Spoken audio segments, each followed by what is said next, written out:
छोटी मोटी कमनी बेटी बर्तन खेले गुड़िया पापा उनु कर बर खोज से पाटना सहरी पढ़ल लिखल बारवा खोजी है पापा खरच में ओझ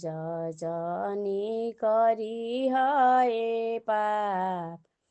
आइए बीए पास पापा सर्विस नौकरिया बनेगी कवनी बेटी महलो की रानी पढ़ल लिखल बारवा खोजी हाय पापा बेरी बेरी ना हो खेला बियाहवा ए पापा बेरी बेरी ना हो खेला बियाहवा ए पापा।